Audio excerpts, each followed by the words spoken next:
चलिए भाई भाई भाई भाई, ओके। ओके, सो चलें, अब हम स्टार्ट करते हैं अपना स्टीरियो आइसोमेरिज्म। स्टीरियो आइसोमेरिज्म और स्ट्रक्चर्स। सो पहले तो हम बात करते हैं कि ये स्टीरियो आइसोमेरिज्म होती क्या है, और फिर इसके स्ट्रक्चर इस कैसे ड्रॉ कर सकते हैं हम, और ये क्या होते हैं हमारे पास। तो सबसे पहले हमारे पास ना, आप लोगों ने पढ़ी होगी आइसोमेरिज्म। आइसोमेरिज्म क्या होती है? बताएं भाई जरा, पहले सेमेस्टर वाले जो बच्चे जिन्होंने केमिस्ट्री पढ़ ली है थोड़ी बहुत, बताएं what is isomerism. Yes Anusha Kamran, इमरा, माइंडलेस डॉक्टर, वो, welcome. Same molecular formula but different in 3D orientation in space. हाँ, ये तो तुमने स्टीरियो आइसोमेरिज्म की बता दी, हमने तो जस्ट आइसोमेरिज्म का पूछा है।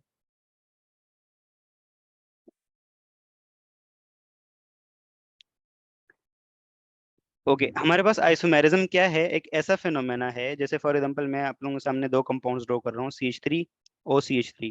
This is dimethyl ether, sorry not dimethyl, हाँ this is dimethyl ether, yes dimethyl ether, ठीक है, DME डाइमिथाइल ईथर। और इधर है मेरे पास C2H5OH, बहुत ही फेमस जमाने कंपाउंड, इथाइल अल्कोहल। दोनों का मोलिकुलर फॉर्मूला है C2H6O। लेकिन देखो, दोनों का मोलिकुलर फॉर्मूला सेम है, लेकिन इथेनॉल के अंदर और डाइमिथाइल ईथर के अंदर जमीन आसमान का फर्क है। रूम टेम्परेचर के ऊपर ये लिक्विड होता है, ये गैस होता है, ठीक है। इसका इसके अंदर इसका बॉइलिंग इसका जो बॉइलिंग पॉइंट होता है वो 78 डिग्री सेल्सियस होता है। इसका -24 कुछ ऐसा करके होता है, ठीक है। तो देखो, दोनों का देखो मोलिकुलर फॉर्मूला सेम है, लेकिन देखें दोनों का, दोनों की प्रॉपर्टीज डिफरेंट है, ठीक है। ये गैस है रूम टेम्परेचर पे, ये लिक्विड है, इसका 70 डिग्री सेल्सियस का टेम्परेचर है, 78 डिग्री सेल्सियस बॉइलिंग पॉइंट है, इसका -24 डिग्री सेल्सियस है। सिमिलरली डाइमिथाइल ईथर जो है, इसके अंदर अगर आप लोग यस HI ऐड करो, तो यहाँ से कोई हाइड्रोजन गैस नहीं बनती, ठीक है, और यहाँ पे हाइड्रोजन गैस बनती है, ठीक है। यहाँ पे अब देखें, इनकी केमिकल प्रॉपर्टीज भी डिफरेंट है। तो आइसोमर्स हमारे पास ऐसे कंपाउंड होते हैं जिनका मोलिकुलर फॉर्मूला सेम होता है, लेकिन इनकी प्रॉपर्टीज डिफरेंट होती हैं। ये प्रॉपर्टीज, उनका स्ट्रक्चर भी हो सकता है, उनकी फिजिकल प्रॉपर्टीज भी हो सकती हैं, और उनकी केमिकल प्रॉपर्टीज भी हो सकती हैं। स्ट्रक्चर में देखें, पहले स्ट्रक्चर में कितना डिफरेंस नजर आ रहा है, ठीक है। फिर फिजिकल प्रॉपर्टीज, ये गैस है और ये लिक्विड है। फिर केमिकल प्रॉपर्टीज देखो, तो ये हाइड्रोजन गैस नहीं देगा, ठीक है, और ये हाइड्रोजन गैस देगा। तो आइसोमर्स हमारे पास क्या होते हैं? ऐसे कंपाउंड जिनके अंदर, जिनका मोलिकुलर फॉर्मूला सेम होता है, लेकिन प्रॉपर्टीज डिफरेंट होती है उनकी। तो इस तरह के कंपाउंड्स को हम आइसोमर कहते हैं, और उनके बीच में जो रिलेशन होता है इसे हम आइसोमेरिज्म कहते हैं। अब आइसोमेरिज्म की दो टाइप्स होती हैं, एक स्ट्रक्चरल आइसोमेरिज्म और एक स्टीरियो आइसोमेरिज्म। स्ट्रक्चरल आइसोमेरिज्म में क्या होता है कि स्ट्रक्चर का डिफरेंस आता है, और stereo isomerism, this is the most complicated one, और यही हमारे लिए बहुत इंपॉर्टेंट है। तो स्टीरियो आइसोमेरिज्म में क्या होता है? 3D जो शेप होता है ना, वो चेंज होता है। जैसे फॉर एग्जाम्पल, आप लोग अपने दोनों हाथ देख लें, दिखने में तो ये एक जैसे दिखाई देते हैं, लेकिन राइट हैंड का अगर आप ग्लव लेफ्ट लेफ्ट में पहने ना, तो वो नहीं आएगा, ठीक है। या सिमिलरली लेफ्ट का आप राइट में पहन लें, तो वो नहीं आएगा। यही है हमारे पास क्या, कायरलिटी। और यही पे हमारे पास क्या होते हैं, डिफरेंट डिफरेंट आइसोमर्स बनते हैं। हमारा राइट हैंड डिफरेंट दिखने में देखो बिल्कुल सेम लग रहा है, लेकिन देखें अगर हम राइट वाले का जो सॉक्स है वो लेफ्ट वाले में पहने, और लेफ्ट वाले का राइट वाले में पहने, तो क्या ये पॉसिबल है? नहीं पॉसिबल। सिमिलरली पाँव के लिए भी ऐसे ही है। तो ऑप्टिकल जो स्टीरियो आइसोमेरिज्म है, उसमें भी यही होता है कि ऑलमोस्ट कंपाउंड दिखने में एक जैसे होते हैं, लेकिन इनके किसमें फर्क होता है? इनके जो 3D स्ट्रक्चर होता है ना, जो स्पेस में 3D स्ट्रक्चर होता है, जिसे हम कन्फिगुरेशन कहते हैं, ठीक है, जिसमें हम क्या कहते हैं, कन्फिगुरेशन कहते हैं, या फिर स्पेशियल अरेंजमेंट कहते हैं। क्या कहते हैं? Spatial arrangement. तो ऐसे कंपाउंड जिनका मोलिकुलर फॉर्मूला सेम होता है, जिनका स्ट्रक्चरल फॉर्मूला भी सेम होता है, बट उनका क्या चीज डिफरेंट होता है? 3D स्ट्रक्चर चेंज होता है, यानी कि कन्फिगुरेशन चेंज होता है, यानी कि स्पेशल अरेंजमेंट चेंज होता है। ऐसे कंपाउंड्स को हम क्या बोलते हैं? ऐसे कंपाउंड्स को स्ट्रक्चर हम जैसे बोलते हैं पता है, वो इस कैसे स्टीरियोआइसोमर्स। बने, वो इस कहाँ से बन होती है इससे। ऐसे कंपाउंड्स को हम स्टीरियोआइसोमर्स कहते हैं, और इस तरह की जो आइसोमेरिज्म आती है उसे हम स्टीरियोआइसोमेरिज्म कहते हैं। अब हमारे पास मेजॉरिटी जितने भी बायोलॉजिकल सिस्टम है ना, उसमें स्टीरियोआइसोमेरिज्म बहुत अच्छे से काम करता है। ठीक है, प्रोटीन में स्टीरियो आइसोमेरिज्म, कार्बोहाइड्रेट में, हर जगह पे stereo isomerism, stereo isomerism, stereo isomerism. ठीक है, अब यहाँ पे देखें तो हमारे पास दो स्ट्रक्चर हैं, एक डी ग्लूकोज है और एक एल ग्लूकोज है। ठीक है, तो यहाँ पे डी ग्लूकोज और एल ग्लूकोज में हमारे पास क्या फर्क है, सिर्फ और सिर्फ देखें, बाकी सब जगह पे क्या है, यहाँ पे देखें, इसमें इस वाले में देखें तो देखो OH इधर इधर है, और इसमें OH देखो ऑपोजिट साइड पे। सिमिलरली देखो इसमें ये वाला OH राइट साइड पे, इसमें देखो लेफ्ट साइड पे, तो स्पेशियल अरेंजमेंट चेंज। तो यही हमारे पास स्टीरियो आइसोमेरिज्म। अब हमारे पास कार्बोहाइड्रेट में एक और चीज जो स्टीरियो आइसोमेरिज्म आती है ना, वो किससे आती है, वो कायरल कार्बन से आती है। ठीक है, कायरल कार्बन। अब कायरल कार्बन क्या होता है, तो ऐसा कार्बन एटम जिसकी हाइब्रिडाइजेशन sp3 हो और जिसके अराउंड कितने हो, चार अलग अलग ग्रुप्स हो। ठीक है, चार अलग अलग ग्रुप्स हो, PQR। ठीक है, PQRS। तो ये डिफरेंट डिफरेंट ग्रुप्स हो, ये ग्रुप सेम ना हो। ठीक है, तो इस टाइप के उसको हम क्या बोलते हैं, कायरल कार्बन। और जब एक कायरल कार्बन होता है तो दो स्टीरियो आइसोमर उसके पॉसिबल होते हैं। जितने नंबर ऑफ कायरल कार्बन बढ़ेंगे उसके हिसाब से नंबर ऑफ स्टीरियो आइसोमर्स भी बढ़ेंगे। और इसके लिए फॉर्मूला हमारे पास जर्नल होता है 2n वाला formula, where n is the number of chiral carbon. ठीक है, तो हम देखेंगे कि इसके अंदर कितने कायरल कार्बन है और इस हिसाब से फिर उसके स्टीरियो आइसोमर्स बनते हैं। ठीक है, ओके, यहाँ तक क्लियर है सब लोगों के कि क्या है हमारे पास ये स्टीरियो आइसोमेरिज्म और ये चीजें क्लियर हैं।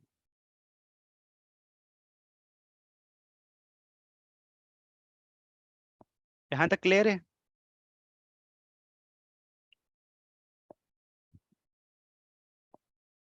रिव्यू करते हैं, देखो हमने बोला कि व्हाट इज आइसोमेरिज्म, पहले मैंने आइसोमेरिज्म की बात की। तो आइसोमेरिज्म हमारे पास ऐसे कंपाउंड जिनका मॉलिक्यूलर फॉर्मूला सेम होता है लेकिन उनकी प्रॉपर्टीज में कहीं डिफरेंस आता है, ऐसे कंपाउंड्स को हम आइसोमर्स कहते हैं, और उनके बीच में जो रिलेशनशिप होता है दिस इज कॉल्ड आइसोमेरिज्म। ठीक है, फिर हमने स्टीरियो आइसोमेरिज्म की बात की। तो स्टीरियो आइसोमेरिज्म में क्या होता है, अब इनिशियली आइसोमेरिज्म को हम ना ब्रॉडली दो कैटेगरीज में डिवाइड करते हैं, एक स्ट्रक्चरल और एक स्टीरियो। स्ट्रक्चरल में सिर्फ स्ट्रक्चर का डिफरेंस होता है। ठीक है, और स्टीरियो में क्या होता है, स्ट्रक्चर भी सेम होता है, सब कुछ सेम होता है, बस जो 3D स्ट्रक्चर होता है स्पेस के अंदर, जो 3D मॉडल होता है ना, वो डिफरेंट होता है। जैसे यहाँ पे देखो, ये आप लोगों को ये बॉल्स दिखाई दे रही होंगी। ठीक है, यहाँ पे देखो रेड बॉल है, ब्लू है, ग्रीन है और येलो है। सिमिलरली यहाँ पे भी वैसे ही है, लेकिन देखो यहाँ पे इसकी स्पेशल अरेंजमेंट कुछ और है और यहाँ पे कुछ और है। यहाँ पे देखो ये ऑरेंज वाली इस तरफ है और यहाँ पे देखो ये ऑरेंज वाले राइट साइड पे। यहाँ पे देखो ये ब्लू वाली क्या है, लेफ्ट साइड पे, और यहाँ पे क्या है, राइट साइड पे। तो यही देखो स्पेस में चीज चेंज हो गई ना, स्पेस में, या जो नॉर्मली स्पेशल अरेंजमेंट चेंज हो गई। तो यही हमारे पास स्टीरियो आइसोमेरिज्म कहलाती है। और ये एक दूसरे क्या कहलाएंगे, स्टीरियो आइसोमर्स कहलाएंगे। और ये स्टीरियो आइसोमेरिज्म किस वजह से होती है, ये ड्यू टू कायरल कार्बन।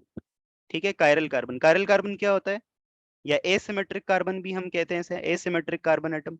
ऐसा कार्बन एटम जो sp3 हाइब्रिडाइज्ड होता है। ठीक है, ये sp2 नहीं हो सकता, और इसके साथ साथ चार का अलग अलग ग्रुप्स अटैच्ड होते हैं। ठीक है, बस दैट्स इट, यही पढ़ा है हमने अभी तक। मुबशरा कायरलिटी समझ भी नहीं आएगी जी, नॉन सुपर इम्पोजिबल भी अब हम बात करेंगे, डिटेल में देखेंगे, डोंट वरी।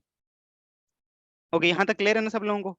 ओके, अब हम देखते हैं कि ये ट्रायोसिस और टेट्रोसिस के दो दो फॉर्म कैसे ड्रॉ कर सकते हैं हम, और कैसे ये सारी चीजें हो सकती हैं। तो सबसे पहले बात करते हैं ट्रायोसिस की। ट्रायोसिस में हमारे पास क्या होता है भाई, तीन कार्बन एटम्स होते हैं, राइट। कितने कार्बन एटम होते हैं, तीन कार्बन एटम्स। ट्रायोसिस के अंदर तीन कार्बन एटम होते हैं। तो ट्रायोसिस के अंदर तीन कार्बन एटम हमारे पास कुछ इस तरह से है कि यस, अब इसमें सबसे सिंपल है, हमारे पास ग्लिसरल्डिहाइड है ना, तो ग्लिसरल्डिहाइड का स्ट्रक्चर दिखाते हैं हमारे। यहाँ से हमारे पास दे है ग्लिसरल्डिहाइड। अब यहाँ पे देखें, एक कायरल कार्बन है। ठीक है, और कायरल कार्बन को हम डिनोट किससे करते हैं, स्टेरिक से डिनोट करते हैं। ठीक है, इससे स्टार बना देते हैं, एक स्टार बनाते हैं, मैंने यहाँ दो बना दिए, एक बनाते हैं। ठीक है, तो यहाँ पे देखें, ये हमारे पास क्या है, ये हमारे पास, मैंने पहले कहा कि अल्डोजेज वाली फॉर्म को हम क्लियर करेंगे। तो देखो इसके अंदर कितने कार्बन है, नंबर 1, ये नंबर 2 और ये नंबर 3। और एक चीज, जितने भी कार्बोहाइड्रेट होते हैं उनके लिए हम क्या बनाते हैं, फिशर प्रोजेक्शन। ये तो मैंने ऐसा बना दिया आप लोगों के लिए, लेकिन नेक्स्ट टाइम ऑनवर्ड हम क्या बनाएंगे, फिशर प्रोजेक्शन। फिशर प्रोजेक्शन हमारे पास क्या होता है भाई, इस तरह की एक लाइन होती है, इस तरह से हम क्रॉस में एक लाइन बनाते हैं। एक सेकेंड भाई, इस तरह की एक लाइन होती है, क्रॉस में एक लाइन बनाते हैं, सेंटर में ये जो क्रॉस दिखाता है ना, ये जो क्रॉस है, ये कार्बन एटम को शो करता है, तो ये जो कार्बन एटम ने इसको शो कर रहे हैं। ऊपर मेरे पास क्या लगा हुआ है, CHO, ये वाला ग्रुप लगा दी, कार्बन नंबर 1 वाला अल्डिहाइड ग्रुप। ठीक है, इधर मेरे पास क्या है, OH ग्रुप, OH लिख दिया। इधर मेरे पास क्या है, ये हाइड्रोजन, ये हाइड्रोजन लिख दिया। नीचे मेरे पास क्या है, CH2OH। तो ये इसका बन गया फिशर प्रोजेक्शन। और मेजोरिटी हम फिशर प्रोजेक्शन में ही बात करेंगे। और बीच में ये जो एक सेंटर आता है ना, इसका मतलब होता है कार्बन एटम। तो बीच में ये जो ये है, ये कार्बन एटम यहाँ पे हमने शो कर दिया क्रॉस पे। ठीक है, ये चीज सबको समझ आ गई। अब इस वाले कार्बन एटम को देखो तो ये हमारे पास क्या है, ये कायरल कार्बन है या एसिमेट्रिक कार्बन है, कैसा है, कायरल है या फिर एसिमेट्रिक है, एसिमेट्रिक या कायरल। क्या शर्त बताई थी हमने, सबसे पहले वो sp3 हाइब्रिडाइज्ड होना चाहिए। अगर sp3 हाइब्रिडाइजेशन कैसे चेक करेंगे, तो कार्बन ने अगर 4 सिंगल बॉन्ड बनाए हुए ना, 4 सिंगल बॉन्ड, तो वो sp3 हाइब्रिडाइज्ड होगा। तो यहाँ देखो चारों बॉन्ड कार्बन के सिंगल ही है, तो यस ये sp3 हाइब्रिडाइज्ड है। ठीक है, तो एक कंडीशन पूरी हो गई। दूसरी कंडीशन क्या है कि चारों अलग अलग ग्रुप्स लगे हुए हों। तो यहाँ देखो ऊपर क्या लगा हुआ है, एल्डिहाइड ग्रुप लगा हुआ है, इधर से OH ग्रुप लगा हुआ है, इधर से क्या लगा हुआ है, CH2OH ग्रुप लगा हुआ है, उधर से हाइड्रोजन लगा हुआ है। तो हो गए 4 अलग अलग ग्रुप्स। तो यस दूसरी वाली शर्त भी पूरी हो गई। तो ये हमारे पास क्या है, एक कायरल कार्बन। और कायरल कार्बन को हम किससे डिनोट करते हैं, स्टार से। ठीक है, यहाँ तक क्लियर है सब लोगों को, यहाँ तक क्लियर है। Yes, okay. अब देखें, मैंने कहा था कि हमारे पास स्टीरियो आइसोमर्स अब कैसे बनते हैं। तो देखो हमारे पास जो फॉर्मूला था स्टीरियो आइसोमर्स फाइंड करने का, वो है फॉर्मूला 2n का। मेरे यहाँ लगा दूंगा 2, और मेरे पास कायरल कार्बन कितने हैं इसके अंदर, एक है। तो n किसको डिनोट करता है, नंबर ऑफ कायरल कार्बन को। तो 2 की पावर 1 हो जाएगी। तो हमारे पास आंसर क्या आ जाएगा, 2। तो हमारे पास देखो ये ट्रायोज है, जो ग्लिसरल्डिहाइड है, उसकी जो हमारे पास कितने स्टीरियो आइसोमर्स पॉसिबल हैं, 2 आइसोमर्स पॉसिबल हैं। ठीक है, और वो दो कौन से हैं भाई हमारे पास, वो एक तो हमारे पास ये सामने बोर्ड पे दिखाई दे रहा है। ठीक है, इसको मैं दोबारा से बना देता हूँ। जो 2 आइसोमर्स हमने बताया 2n वाले फॉर्मूले से, हमारे पास कितने आइसोमर्स आए, 2। तो एक तो हमारे पास ये है। ठीक है, यहाँ से OH लगा दिया, यहाँ से H लगा दिया, यहाँ से CHO लिख दिया। ठीक है, दिस इज ग्लिसरल्डिहाइड CH2OH। ठीक है, ये ग्लिसरल्डिहाइड है। अब इसका दूसरा आइसोमर कैसे पॉसिबल है भाई, तो इसके सामने हम क्या करेंगे, इसके सामने हम शीशा रखेंगे, मिरर रखेंगे। जैसे आप लोग रखते हैं ना शीशे में, पता नहीं दिन में कुछ 100 बार शीशा देखते हैं। तो इसके सामने हम क्या रखेंगे, एक मिरर रखेंगे। जरा रुके, मैं व्हाइट बोर्ड लेके ड्रॉ करता हूँ तो ज्यादा बेहतर समझ आएगा। यस, तो ये हमारे पास क्या है, ग्लिसरल्डिहाइड। ठीक है, ग्लिसरल्डिहाइड CH2OH। ये फिशर प्रोजेक्शन तो सबको समझ में आता है ना। अब इसको हम मिरर रख देंगे सामने। ये सम अज्यूम करो ये मिरर है। अब मिरर में आप लोगों को पता है ना, क्या हो जाता है, लेफ्ट वाली चीज राइट पे आ जाती है और राइट वाली चीज लेफ्ट में चली जाती है। कभी मिरर में कभी देखा है, शक्लें तो रोज देखते हैं मिरर में।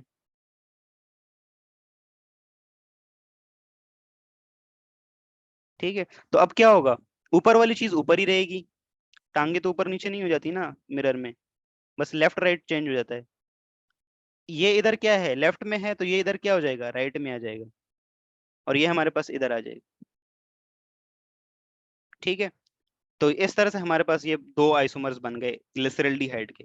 किसके, ग्लिसरल्डिहाइड के। क्लियर है यहाँ तक ग्लिसरल्डिहाइड के। अब जाहिर सी बात है 2 आइसोमर्स बनेंगे तो इनको नाम भी अलग अलग देना पड़ेगा। तो अब ये जो 2 आइसोमर्स हैं, अब इसमें देखो OH राइट साइड पे है ना। अब एक कॉन्सेप्ट है डी शुगर्स और एल शुगर्स का। ठीक है, D and L शुगर्स, इसकी बात करते हैं D and L शुगर्स की। एक ये चीज, और एक ये चीज होती है डी कैपिटल डी, एक एक कैपिटल डी कैपिटल एल वाला होता है, और एक स्मॉल डी स्मॉल एल वाला होता है। तो इनकी बात भी करते हैं हम जरा। तो जो कैपिटल डी होता है ना, वो इस चीज को डोनेट करता है कि ये वाला जो OH ग्रुप है ना, ये किधर है, ये राइट पे है या लेफ्ट पे। तो इसलिए देखो इसमें क्या है, राइट साइड पे है, तो इसको हम क्या लिखते हैं, मतलब डी ग्लिसरल्डिहाइड। और इसमें क्या है, लेफ्ट पे है, तो इसमें हम क्या बोलते हैं, एल ग्लिसरल्डिहाइड। और ये एक दूसरे के क्या कहलाते हैं, ये एक दूसरे के मिरर इमेजेस है ना।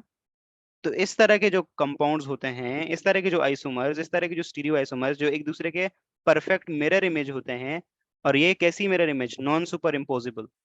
नॉन सुपर इम्पोजिबल का मतलब क्या है, इसको उठाओ और इसके ऊपर रखो तो इसके ऊपर सुपर इम्पोज नहीं होगी। देखो इसको इमेजिन करो, इसको आप लोग उठाओ, ठीक है, इधर से पकड़ के उठाओ, इधर रखो, तो सेंटर वाला कार्बन सेंटर के साथ सुपर इम्पोज हो जाएगा। ऊपर अल्डिहाइड ग्रुप को सुपर इम्पोज कर देगा, नीचे सी एच टू को सुपर इम्पोज कर देगा। लेकिन ये H और OH नहीं इम्पोज करेगा, क्योंकि OH इधर जाएगा, जो H के ऊपर जाएगा, और जो H है वो इधर OH के ऊपर आएगा। तो ये एक दूसरे को सुपर इम्पोज नहीं कर रहे। तो इस तरह के कंपाउंड्स होते हैं जो non super imposable mirror images होते हैं एक दूसरे के, इस तरह के कंपाउंड्स को हम एनेंशियोमर्स कहते हैं, एनेंशियोमर्स। ठीक है, ओके। तो ग्लिसरल्डिहाइड की दो फॉर्म्स क्लियर हो गई आप लोगों को, और इसके स्टीरियोआइसोमर्स हम कैसे फाइंड करेंगे ये क्लियर हो गया। अब असल बायोकेमिस्ट्री का स्वाद आएगा। हाँ, क्लियर है यहाँ तक? सर क्वेश्चन है, यस। तो ये आपने बोला एनंशियोमर है, तो पहले तो ये कॉन्फ़िगरेशनल आइसोमर हुआ है ना, एनंशियोमर जो होता है वो कॉन्फ़िगरेशनल आइसोमर की टाइप होती है ना। जी जी, उसी की टाइप होती है, यस सही बोल रहे हो, उसी की टाइप होती है। ठीक है, ओके। तो यहाँ तक क्लियर है ना आप लोगों को कि ये ट्रायोज कैसे आया। एक चीज और है यहाँ पे, वो बतानी जरूरी है, यस। तो डी ग्लक्टोज और एल डगलगन,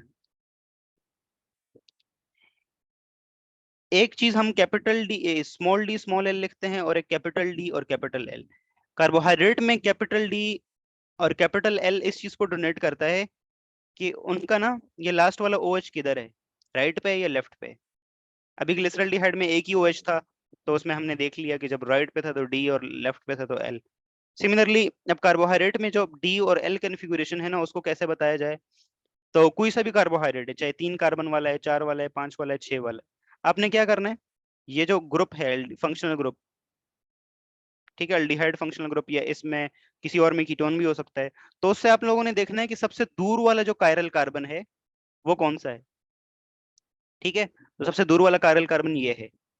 ठीक है, इसे हम क्या बोलते हैं, ultimate penultimate carbon atom, penultimate carbon atom. तो पेन अल्टीमेट कार्बन एटम के ऊपर OH को हम देखेंगे, अगर OH राइट साइड पे है तो उसको हम क्या बोलेंगे, डी शुगर, और अगर OH लेफ्ट साइड पे है तो उसको हम बोलेंगे L sugar.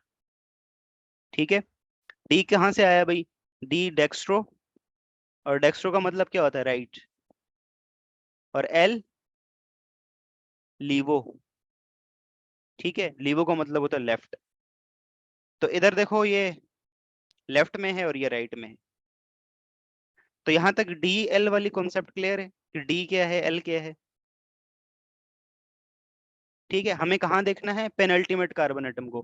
Penultimate carbon atom को है कौन सा है, लास्ट वाला कार्बन एटम को छोड़ के उससे पहला वाला जो कार्बन एटम है ना, वो पेनल्टीमेट कार्बन एटम। तो इसके ऊपर OH देखना है कि राइट साइड पे है या लेफ्ट साइड पे। राइट पे होगा तो डी, लेफ्ट पे होगा तो एल। क्लियर है यहाँ तक डी और एल वाला। तो ये कैपिटल डी और कैपिटल एल वाली चीज थी। एक चीज होती है स्मॉल डी और स्मॉल एल। ठीक है, अब चूंकि ये क्या है, स्टीरियो आइसोमर्स हैं, तो इनके पास से हम जब प्लेन पोलराइज लाइट गुजारते हैं ना, पीपीएल, ठीक है, पीपीएल क्या होती है, तो जो नॉर्मल लाइट हमारे पास होती है, जो बल्ब से निकल के आती है, जो चांद से निकल के आती है, जो सूरज से निकल के आती है, वो क्या होती है, वो ना मल्टीपल डायरेक्शंस में उसकी, उसमें क्या होता है, मैग्नेटिक फील्ड और इलेक्ट्रिक फील्ड का जो ऑसिलेशन होता है वो मल्टीपल डायरेक्शंस में होता है। जबकि प्लेन पोलराइज लाइट में सिर्फ एक ही डायरेक्शन में होता है वो ऑसिलेशन। ठीक है, लाइट का तो पता है ना, इट इज इलेक्ट्रोमैग्नेटिक वेव्स होती हैं। पीपीएल का क्या है, नॉर्मल लाइट में क्या है कि जो इलेक्ट्रिक फील्ड और मैग्नेटिक फील्ड का ऑसिलेशन है वो मल्टीपल डायरेक्शंस में है। इसको हम एक प्रिज्म से गुजारते हैं जिसे हम निकोल प्रिज्म कहते हैं, और ये जो डीएल वाली चीज होती है ना, ये पोलरीमीटर से हम नापते हैं। तो जो स्टीरियो आइसोमर्स होते हैं ना, वो लाइट को रोटेट करने की, जो पीपीएल है ना, इस पीपीएल को रोटेट करने की एबिलिटी रखते हैं। अगर मान लो ये मेरे पास क्या है, डी गलक्टोज एक क्या है, ऑप्टिकली एक्टिव कंपाउंड है ना, ऑप्टिकली एक्टिव। बहुत सारी चीजें एक साथ आ रही हैं, समझ आ रही है ये चीज, यहाँ तक समझ आया। पीपीएल वाला रिपीट करें? ओके देखिए हमारे पास जितने भी ये जो स्टीरियो आइसोमर्स होता है ना, स्टीरियो आइसोमर्स, ये क्या करते हैं, ये हमारे पास ना प्लेन पोलराइज्ड लाइट को, पीपीएल को रोटेट करने की एबिलिटी रखते हैं। इसी एबिलिटी को हम बोलते हैं ऑप्टिकल एक्टिविटी। क्या कहते हैं इसे हम? Optical activity. ठीक है, ठीक है, इसे हम ऑप्टिकल एक्टिविटी कहते हैं। अब ये ऑप्टिकल एक्टिविटी हम चेक करते हैं एक मशीन से, उसका नाम होता है पोलैरीमीटर। पोलैरीमीटर, ठीक है। रोके मैं आप लोगों को ना ऑनलाइन डायग्राम दिखाता हूँ पोलैरीमीटर की। Just a minute, just stop sharing, go to Google, polarimeter, polarimeter, polarimeter.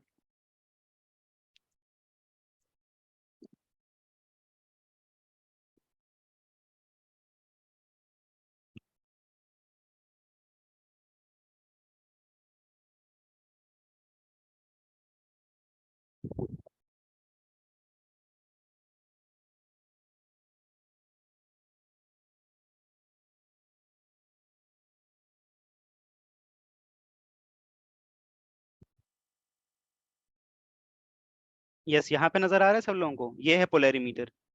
Optical activity हम इससे चेक करते हैं। पोलैरीमीटर के ना कुछ इस तरह से होता है इंस्ट्रूमेंट। अब इसमें हम क्या होता है, इधर से एक बल्ब होता है, मतलब लाइट सोर्स होता है, वो कुछ भी हो सकता है। वो जो लाइट एमिट करता है ना, लाइट क्या होती है हमारे पास? इलेक्ट्रोमैग्नेटिक वेव्स होती हैं। और इलेक्ट्रोमैग्नेटिक वेव्स एक दूसरे के ऊपर परपेंडिकुलर ट्रेवल करती हैं। पीप जो हमारे पास, ये जो लाइट होती है ना, ये हमारे पास नॉर्मल लाइट है जो बल्ब से निकल के आ रही है, जो सूरज से आ रही है, जो चांद से आ रही है, जो किसी भी चीज से आ रही है। इसमें देखो मल्टीपल डायरेक्शंस में जो मैग्नेटिक फील्ड और जो लाइट की वेव्स है ना, वो डिफरेंट डिफरेंट डायरेक्शंस में ट्रेवल कर रही है। इसको हम गुजारते हैं, एक प्रिज्म होता है, उसका नाम होता है निकोल प्रिज्म। निकोल प्रिज्म कहते हैं इसे हम, ठीक है। ये कैल्शियम कार्बोनेट से बना होता है, ठीक है। इसमें से जब पार्स करवाते हैं तो ये बाकी सारी डायरेक्शन वाली लाइट लाइट एब्जॉर्ब हो जाती है, सिर्फ एक डायरेक्शन वाली लाइट बचती है। इसी लाइट को हम बोलते हैं प्लेन पोलराइज्ड लाइट। और वो कंपाउंड्स जिनके अंदर क्या होता है, कायरल कार्बन होता है, वो इस प्लेन पोलराइज्ड लाइट को और रोटेट करने की एबिलिटी रखते हैं। तो हम जिस चीज की ऑप्टिकल एक्टिविटी चेक करनी होती है ना, उसका सॉल्यूशन बना के यहाँ रख देते हैं, ठीक है, यहाँ रख देते हैं, इसके अंदर रख देते हैं, ठीक है। अज्यूम करो अभी मैंने डी ग्लक्टोज की बात कर रहा था। यस, ये ऑप्टिकली एक्टिव है क्योंकि इसके अंदर कायरल कार्बन्स हैं, ठीक है। अब कायरल कार्बन्स हैं तो ये क्या करेगा, जाहिर सी बात है, प्लेन पोलराइज्ड लाइट को कहीं ना कहीं घुमाएगा, या तो क्लॉकवाइज या तो एंटी क्लॉकवाइज, ठीक है। लाइट को घुमाने के दो ही तरीके हैं, या तो घुमाएगा इसको क्लॉकवाइज, घड़ी की सुई की मानंद, या घड़ी की सुई के ऑपोजिट, ठीक है। तो यहाँ पे देखो इसने कैसे घुमाया है इसको, ये देखो ये प्लेन पोलराइज्ड लाइट नॉर्मल है और ये थोड़ा सा लेफ्ट पे आ गई है, तो इसने इसको ना कैसे घुमाया हुआ है, ऐसा घुमाया हुआ है, यानी कि एंटी क्लॉकवाइज घुमाया हुआ है, ठीक है। तो ये जो स्मॉल डी और स्मॉल एल होता है ना, ये हम इस चीज को डोनेट करने के लिए बताते हैं, इस चीज को शो करने के लिए बताते हैं कि कंपाउंड डेक्स्ट्रो रोटेटरी है या लीवो रोटेटरी है। अगर उसने लाइट को उल्टा घुमाया है लेफ्ट साइड पे, या फॉर एग्जांपल हम बोल रहे हैं क्लॉक एंटी क्लॉकवाइज, ठीक है। आप या एल फॉर लेफ्ट और एल फॉर लीवो रोटेटरी इस तरह से याद रख सकते हैं, ठीक है। तो मैंने कंपाउंड में से लाइट पास करवाई, पी प्लेन पोलराइज लाइट, बाद में क्या हुआ, इधर से ना, इधर हमारे पास एक वो लगा रहता है, क्या लगा रहता है, आई पीस लगा रहता है। यहाँ से हम ऑब्जर्व कर सकते हैं, एंगल ऑफ रोटेशंस देख सकते हैं कि इसने इस लाइट को किधर घुमाया है, क्लॉकवाइज घुमाया या एंटी क्लॉकवाइज घुमाया। अगर क्लॉकवाइज घुमाया है तो उसे हम बोलते हैं लीवर डेक्स्ट्रो रोटेटरी, और इसके लिए हम सिंबल यूज करते हैं कैप स्मॉल डी, या फिर प्लस का सिंबल यूज करते हैं, ठीक है। और अगर इसने लाइट को एक एंटी क्लॉकवाइज घुमाया, जैसे कि यहाँ पे इस वाले केस में है, तो इसमें किस केस में इसको हम लिखते हैं एल या फिर minus. L for laevo rotatory, laevo rotatory मतलब लेफ्ट साइड पर रोटेट किया या एंटी क्लॉकवाइज किया। तो यहाँ तक क्लियर है, डेक्स्ट्रो और लीवो का कॉन्सेप्ट क्लियर है? यहाँ तक डेक्स्ट्रो लीवो का कॉन्सेप्ट क्लियर है? डी एल मिक्स हो रहे हैं, बता रहा हूँ ना मैं। देखो कैपिटल डी और कैपिटल एल जो है वो ओ एच की ओरिएंटेशन बताता है कि पेनल्टीमेट कार्बन के ऊपर ओ एच किधर है, राइट पे है या लेफ्ट पे है। वो सिर्फ वो चीज बताता है, उससे हमें ये कंफर्म नहीं होता कि ये लाइट को किधर घुमाएगा, क्लॉकवाइज घुमाएगा या एंटी क्लॉकवाइज घुमाएगा, ठीक है। ये चीज हमें कहाँ से पता चलती है, जो स्मॉल डी और स्मॉल एल है वो सिर्फ और सिर्फ पोलैरिमीटर वाली टर्म में यूज होता है। अगर लाइट को क्लॉकवाइज घुमाएगा तो डेक्स्ट्रो या पॉजिटिव साइन, लाइट को एंटी क्लॉकवाइज घुमाएगा तो लीवो या negative sign. Now got it Anusha, Kamran and बाकी?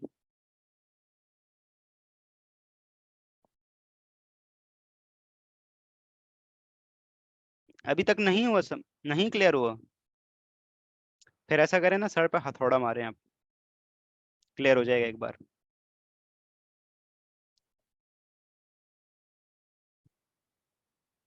बता रहा हूँ, एक सेकंड। कैपिटल डी और कैपिटल एल में क्या फर्क है? देखो हमारे पास यहाँ पे जो डी और एल है ना, यहाँ पे जो कैपिटल डी और कैपिटल एल है ना, ये पेन अल्टीमेट कार्बन के ऊपर OH की डायरेक्शन बता रहा है कि ये राइट साइड पे या लेफ्ट साइड पे, बस। ठीक है, यहाँ पे भी जो डी का मतलब है वो डेक्स्ट्रो ही है। डेक्स्ट्रो का मतलब टुवर्ड्स राइट, और यहाँ पे लेवो का मतलब टुवर्ड्स लेफ्ट। लेकिन वो जो ऑप्टिकल प्लेन पोलराइज लाइट को घुमा रहा है ना, तो उसके लिए साथ हम पूरा डेक्स्ट्रो रोटेटरी लिखते हैं। ये उसने लाइट को क्या कैसे घुमाया है, पूरा क्लॉकवाइज घुमाया है। ठीक है, और स्मॉल एल के साथ हम पूरा लीवो रोटेटरी लिखते हैं। ठीक है, मतलब उसने प्लेन पोलराइज लाइट को क्या किया, ऑपोजिट घुमाया है,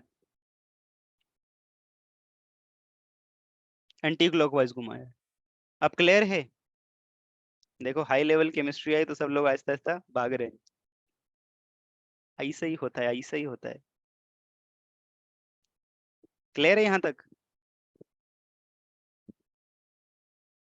सेम नहीं है भाई, ये कैपिटल डी सिर्फ ये बताता है कि ये OH किधर है, राइट पे या लेफ्ट पे है। ये बताता है कि भाई ये प्लेन पोलराइज लाइट को किधर घुमाएगा, क्लॉकवाइज घुमाएगा या एंटी क्लॉकवाइज घुमाएगा। अब भी अगर समझ नहीं आया तो दीवार सामने है, जाके सर मार दो, आ जाएगा समझ।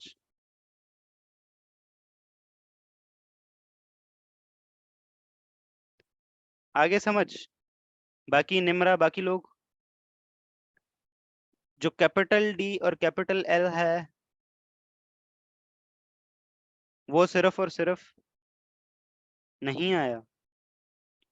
यार अब इसके लिए तो कुछ और इनोलॉजी भी मैं यूज नहीं कर सकता यहाँ पे। देखो ये डी और ये एल का मतलब सिर्फ और सिर्फ ये होता है कि ये OH किधर होगा, बस ये तुम्हें ये सिर्फ ये बताएगा। अगर OH लेफ्ट साइड पे है तो तुम उसको डी शुगर बोल दोगे, अगर OH, मैं भी कंफ्यूज हूँ। OH अगर राइट साइड पे है तो ये हमारे पास डी शुगर हो जाएगा, OH अगर लेफ्ट साइड पे है तो ये हमारे पास एल शुगर हो जाएगा। ये सिर्फ और सिर्फ हमें OH की ओरिएंटेशन बता रहा है कि ये लेफ्ट में है या राइट में है, बस दैट्स इट, और कुछ नहीं बता रहा ये। जबकि जो स्मॉल डी और स्मॉल एल है, ठीक है, ये हमें ये बताता है कि ये कंपाउंड डेक्स्ट्रो रोटेटरी है या लीवो रोटेटरी है। डेक्स्ट्रो रोटेटरी का मतलब ये है कि अगर इसमें से हम प्लेन पोलराइज लाइट पास करवाएंगे तो ये इसको कहाँ घुमाएगा, क्लॉकवाइज घुमाएगा। ठीक है, और इसके लिए हम डेक्स्ट्रो रोटेटरी वर्ड यूज करते हैं या प्लस सिंबल यूज करते हैं। और अगर इसमें से हमने प्लेन पोलराइज लाइट पास की, PPL पास की, अगर इसने इसको एंटी क्लॉकवाइज घुमा दिया, एंटी क्लॉकवाइज, ठीक है, तो इसके लिए हम नेगेटिव का सिंबल यूज करते हैं या फिर इसे हम लीवो रोटेटरी कहते हैं, L लिख देते हैं इसके साथ। बस यही चीज बताता है हमें ये, और कुछ नहीं बताता। ठीक है, अब भी अगर समझ नहीं आया तो बराए मेहरबानी दीवार आपके सामने है, जाइए और अपना सर वहां पे मार दीजिए, फिर क्लियर हो जाएगा। ठीक है, तो इस कैपिटल डी और कैपिटल एल का कोई, बाकी जो स्मॉल डी स्मॉल एल तो में बहुत सारी जगहों पे दिखाई देगा, और ये लैब में होता है। ठीक है, सिर्फ और सिर्फ लैब में ऑब्जर्व कर सकते हैं, ये थ्योरेटिकल चीज है। ठीक है, यहाँ तक क्लियर है सब लोगों को? राबेल बाजी क्लियर है? Mindless doctor?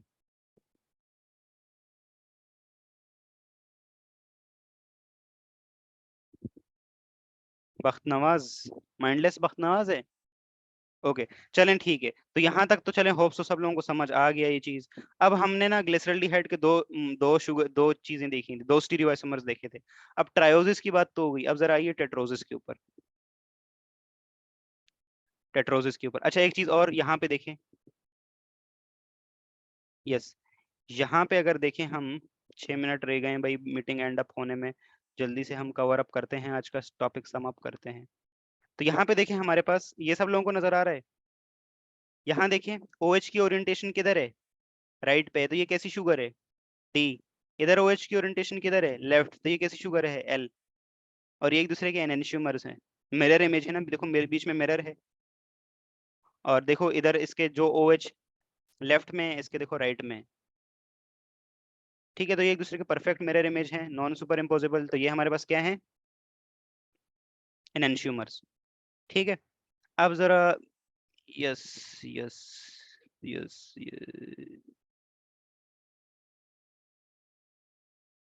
साइक्लिक स्ट्रक्चर तो हम देखेंगे ही देखेंगे।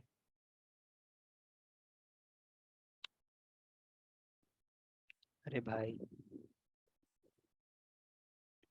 यस, यहाँ पे अब टेट्रोज की बात करें। टेट्रोज में हमारे पास ट्रायोज, सबको समझ आ गया ना कि ट्रायोज में जो दो फॉर्म अल्डिहाइड की बनेंगी, ग्लिसरल्डिहाइड की जो दो फॉर्म बनेंगी, एक डी वाली बनेंगी और एक एल वाली बनेगी। अब टेट्रोज, टेट्रोज के अंदर ये दो कैसे आ गई, तो इसको जरा देखिए, और इनके दोनों के स्ट्रक्चर कैसे होंगे। छुट्टी नहीं है बेटा, अभी पढ़नी है ना हाई लेवल की केमिस्ट्री, तो पढ़ो। एक second, yes share, white board share करते। टेट्रोसिस, टेट्रोसिस में हमारे पास क्या होते हैं भाई, 4 कार्बन।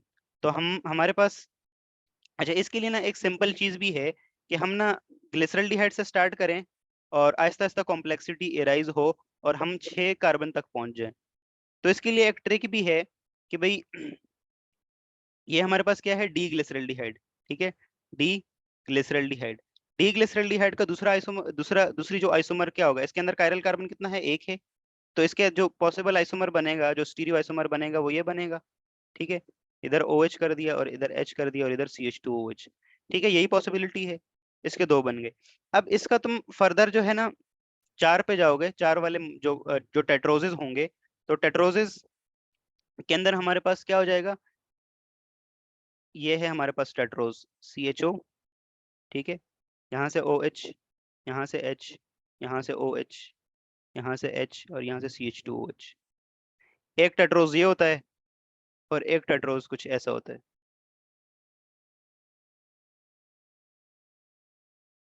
अब इसमें से बताओ डी कौन सा है, एल कौन सा है। पेनल्टीमेट कार्बन पे देखना है आप लोगों ने, this is penultimate carbon, this is penultimate carbon. तो दोनों ही डी हैं।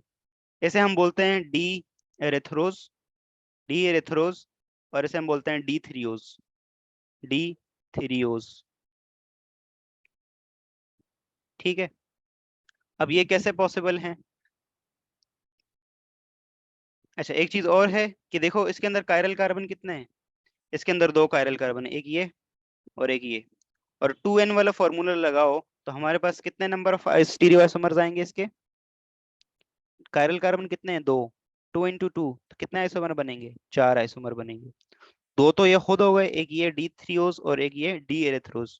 और दो इनके मिरर इमेज, एक मिरर इमेज इसका हो जाएगा जो एल एरेथ्रोज कहलाएगा, एल एरेथ्रोज। और एक मिरर इमेज इसका होगा जो एल थ्रियोज कहलाएगा। तो इस तरह से हमारे पास 4 आइसोमर्स बने। टेट्रोजिस में हमारे पास 4 कैसे पॉसिबल हैं, D erythrose, D threose, D L erythrose और एल थ्रियोज। क्लियर है, नहीं आ रहा समझ। इस चीज को थोड़ा और इजी करते हैं, एक और तरीका भी है। एक और तरीका हमें एक साइंटिस्ट साहब ने दिया, तो हम उसके अकॉर्डिंग जाते हैं, वो तरीका थोड़ा इजी है। ठीक है, तो चाहे एल्डिहाइड का हो चाहे कीटोन्स का हो, वो थोड़ा इजी तरीका है। तो यस, यहाँ से हम देखते हैं, ये वो सारे के सारे कंपाउंड्स हैं हमारे पास। देखो ग्लिसरल्डिहाइड ये रहा, और आगे फिर हमारे पास कॉम्प्लेक्सिटी आ रही है। फिर ये 4 वाले 2 आ गए। ठीक है, फिर 5 वाले ये 4 आ गए। ठीक है, इनके भी अलग अलग नाम होंगे। फिर 6 वाले देखो अल्डो, अल्डो हेक्सोसिस। ठीक है, तो ये कितने कार्बन वाले हैं, 3 कार्बन वाले अल्डोजिस, ये 4 कार्बन वाले अल्डोजिस, ये 5 कार्बन वाले अल्डोजिस और ये 6 कार्बन वाले अल्डोजिस। ठीक है, अब इनको हम कैसे कर सकते हैं, तो इसके लिए एक ट्रिक है, एक तरीका बताया था, 2 साइंटिस्ट थे, एक थे किलियानी और दूसरे फिशर। तो इनके नाम पे ये ट्रिक है, इसको याद रख सकते हैं हम, और इससे हमें इजीली याद हो जाएगा। सिंपल है, उसने बोला है ग्लिसरल्डिहाइड, मैंने आप लोगों को समझा दिया कैसे है। आप ग्लिसरल्डिहाइड लो, किलियनी फिशर सिंथेसिस क्या कहता है, आपने ग्लिसरल्डिहाइड लिया, अगर आपने चारों के चारों टेट्रोजेस बनाना है ना, तो आपने क्या करना है, सिंपल सिंपल आपने एक किलियनी फिशर सिंथेसिस करना है। किलियनी फिशर सिंथेसिस से आपने आपके ना दो पॉसिबिलिटीज होंगी। कैसे करनी है किलियनी फिशर सिंथेसिस, तो सिंपल है, आपने ग्लिसरल्डिहाइड लिया, इस ग्लिसरल्डिहाइड का क्या करना है आप लोगों ने सेम इस ग्लिसरल्डिहाइड को एज इट इज ड्रॉ कर लेना है, ठीक है, लेकिन थोड़ी सी जगह छोड़ देनी है आप लोगों ने, थोड़ी सी जगह छोड़ देनी है। यहाँ पे CHO लिख दिया, देखो सेम एज इट इज नीचे उतार दिया ना मैंने इसको।